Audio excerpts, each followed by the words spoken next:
The blade itself incites to deeds of violence. That's it. That's the pitch. The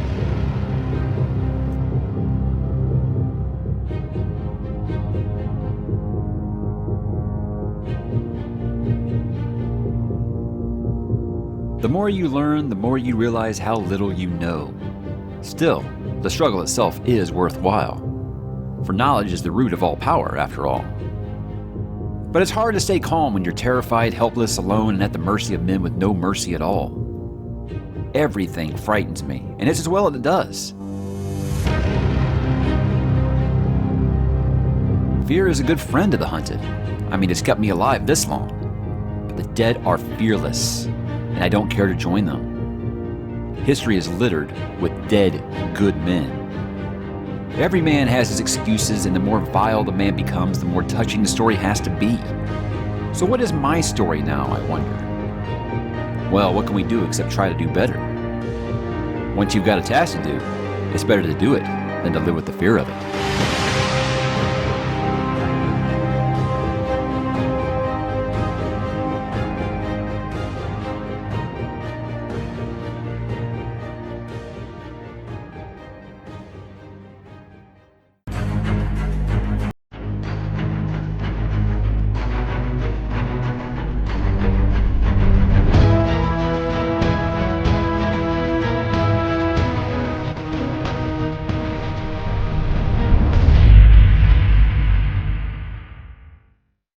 When I first started this channel, it was never really meant to be a book channel. It was just kind of things that I was going to talk about to kind of remember while I was rolling through Wheel of Time. And then when I decided, okay, this might actually be a thing, so I'm going to try to make a channel out of it. And I did my reviews for the First Law trilogy and why you should read it. And I still get so many new people that watch that video, and I think back to it and I think, God, I wish I could re-review those because the quality is just terrible. The video quality is bad. The intro is way too long, and it looks like it's recorded on my cell phone. So I took this as an opportunity to say, you know what? I need to talk about the First Law again, and I don't know how to do it. I don't want to do like re-reviews or anything like that, but I know that the videos that I did for those were very, very spoilery. That's all that I did was just straight and ran through the plot and what I thought about the plot. So I kind of wanted to do like a little bit of a sales job in case you're still holding off on reading The First Law by Joe Abercrombie. I have said on many occasions in the comments to people, not only is this the best book one of a fantasy series ever for me, it is the only fantasy series around that I will ever put second only to the Lord of the Rings. The Lord of the Rings will always be number one for me, but obviously this is very, very different than the Lord of the Rings. And I think the reason that I hold this series so dear to me is because this was before I was used to what is now known as the grimdark subgenre. Up to that point, yes, I had read Game of Thrones, and yes, it was brutal and stuff like that, but I thought that was kind of like on its own. You know, I didn't really think it was a thing. So when I read the First Law trilogy, what really stunned me about it was just how brutal it was, how gray the characters were, and how the good guys don't always win. You know, it's arguable if there are any good guys. Like I've said, they're just, you know, less pieces of shits than the other ones, right? But you know, they're characters that you find yourself rooting for, and the ones that you're rooting for don't always necessarily win in this series. And I think that's why it kind of stuck with me. I've gotten at least, I mean, judging off of comments, I can't verify this obviously, but I get a lot of people on Twitter who comment at me about how they gave the series a chance because of me. And that's just everything. That was the whole reason that I made why I make the Why You Should Read videos. Isn't for page views, isn't for comments. It's so you'll give some of these authors that I love a chance. So the fact that so many people gave you know, the Blade itself a chance based off of my recommendation, I mean, obviously that means everything. You know, hey, mission accomplished, right? But what I'm not going to stop doing is stop spreading that gospel just because some of you started reading these books. And you know what? I would say 99% of those people that have told me they read it have loved it. So if you're one of the 1%, hey, this is another sales job for you to pick up The Blade itself and try again because, yes, this was his debut work. Yes, his writing does get better as he goes along. But still, I still think this is the best debut fantasy novel, maybe besides Fellowship of the Ring. Well, Fellowship of the Ring. I mean, he did The Hobbit first. Okay, before The Hobbit. But I hate comparing those because it's just such a different. At this point, it seems like very different. Like grimdark and traditional fantasy obviously are very, very different. But but they both fall under that fantasy banner when you're following them at the library. Again, I don't know what else I can say without getting into spoilers, except that this is a very, very brutal world, and it's very.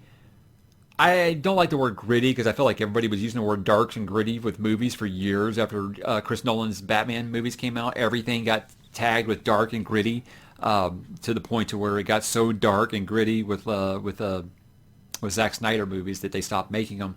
But with this, it just you're so used to the farm boy with the destiny and stuff like that. It's not like that at all. I mean, this book opens up with you thinking the main character maybe dying. You don't even know. It's so out there in a different way, and the characters are all just so different than your traditional fantasy in that you're just like, why am I rooting for these guys? And then you keep going and you keep going, and you're like, you know what? These characters haven't changed. I have. To the part where you find yourself rooting for some of these characters, and they're still the same way that they were from chapter one. There's not a lot of change. Until you get to like books 2 and 3, things certain characters change, stuff like that. But what I'm saying is that you grow to love these characters, and Joe puts them out there in front of your face right off the bat where you're just like, these are detestable human beings. I'm not rooting for them. And you know what? You're going to. And you're going to want them to succeed. And you're going to feel like you're right there with them. And you're going to laugh with them. You're going to cry with them. You're going to struggle. And, some cases you might die a little bit with them. So, again, guys, I don't know what else I can say except that I want more people to give this a try because I want to talk about First Law more on the channel. More than just book reviews. I don't know if I want to just do, character rankings and stuff like that or get into like a lore. I feel like there's lots of other good channels out there for that. But this is my favorite, fantasy universe that I want to talk about more. Because why don't I want to talk about more? Obviously, Lord of the Rings is very, very popular. There's nothing I can say that someone hasn't already said, right? But I still feel like this is a cult thing. And the what backs that up is they did their Goodreads did their awards for best fantasy book of the year, and A Little Hatred didn't even make the finalists. What the hell is going on, guys? Are you reading these books? Anyway, I feel like they have a following. Obviously, if he's on book, what? If you count the short story, book 8 of this series, so obviously Joe's not struggling to eat. But I do feel like there are lesser series that get so much more attention than his do, and I'm sorry, he was a trailblazer in this genre, in my opinion. There's a reason he goes by Lord Grimdark on Twitter. So again, I know that there's not a lot that I'm saying in here that you probably haven't heard me say before. This is just kind of a little push in case you need a little extra incentive to pick up the Blade itself and read it. Not read it for the first time. Hell, maybe read it again. I read the whole series again this past year, leading up to the release of A Little Hatred, and it was as good, if not better, the second time. As I picked up a few things I missed that first read through. So again, guys, The Blade itself by Joe Abercrombie. Pick it up now. I guarantee you will run to pick up Before They Are Hanged and Last Argument of Kings, and then we can get into talking about some of those side books or the standalone as they call them, and again the sequel trilogy. That's stuff that I'm going to be getting into because not only does Joe write well, he writes pretty decently paced because his trilogy, the sequel trilogy is coming out. They're going to be released 1 year apart, each volume. So there is no George R.R. Martin or Patrick Rothfuss in this guy. He writes, and it's usually quality content. So if you're looking for more First Law content, I've got tons of it on the channel. I'll put it up here. I've done reviews for every single book in the series.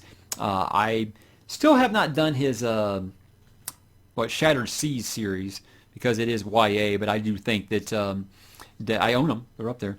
If it's Joe Abercrombie doing YA, it's probably going to be better than most YA authors' best works.